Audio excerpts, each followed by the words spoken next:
ఓకేనండి. Thank you. ఎట్లా ఉంటుంది ఏదండి? మీరు చేసే సినిమాల్లో పూరి గారి ప్రమేయం ఏమైనా ఉంటుందా? ఆయనకు చెప్తారా? ఆయన సలహాలు తీసుకుంటారా? ఎలా ఉంటుంది మీ మధ్యన? ఇంతే మరీ ఇంత వచ్చిన తర్వాత ఇంకా ఆయన అడిగితే కొడతాడు, లేదా మనకు కూడా బాగోదు కదండి. సో ఒక టైం వరకు ఆయన నేను ఇబ్బంది పెట్టాను. అంటే ఒక బంపర్ ఆఫర్ వరకు నిజంగానే ఆయన సపోర్ట్ చేశారు, మంచి సినిమా బంపర్ ఆఫర్ ఇచ్చారు, అంతే. నేనే ఆయన నేను అంటే ఏమంటారు దాన్ని ఇక వాడదలుచుకోలేదు ప్రతిదీని. సో డెసిషన్ ఇప్పుడు ట్రైలర్ పంపించా, ట్రైలర్ చాలా బాగుందిరా అన్నారు. సో ఈ మాత్రం ఒపీనియన్స్ తీసుకుంటాను.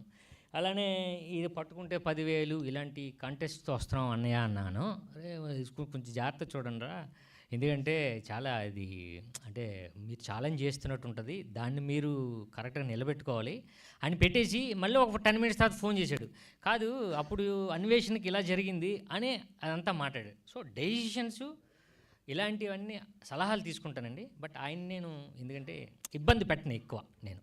అంటే ఇప్పుడు మీరే చెప్పారు ఆయన సలహాలు, ఆయన ఇన్వాల్వ్మెంట్ ఉన్నంత వరకు బాగా వచ్చిన తర్వాత కొంచెం రాంగ్ ట్రాక్లో పోయినట్టు అనిపించిందా మీకు? మరి అదే సార్ నేనేమంటున్నానంటే రాంగ్ ట్రాక్ ఎప్పుడు మనం వెళ్ళమండి.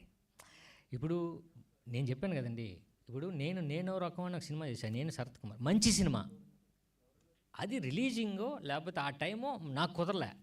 అప్పుడు సినిమా ఫెయిల్ కాదు, నేను ఫెయిల్ కాదు, మేము రిలీజింగ్ ప్రాబ్లం వల్ల ఆ సినిమా మంచి సినిమా ఫెయిల్ అయింది తప్ప అది రాంగ్ ట్రాక్ అని నేను అనుకోనండి.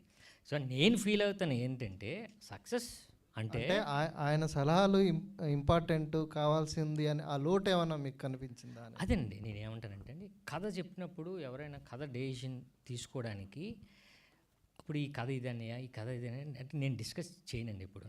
బట్ ఒక ట్రైలర్ వచ్చిన తర్వాత ఆయనకు పంపిస్తాను, బాగుందిరా బాగాలేదు, లేదు సినిమా ఆయనకు చూపిస్తాను.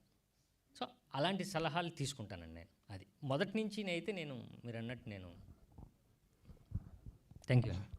సాయిరామ్ గారు, దిస్ ఈజ్ యశ్వంత్ అండి, డైరీ కల్చర్ ఛానల్. సో ఒక పథకం ప్రకారం అది ట్రైలర్ క్రైమ్ చూపించారు, చాలా బాగుంది. సో అంటే ఇప్పుడు జనరల్గా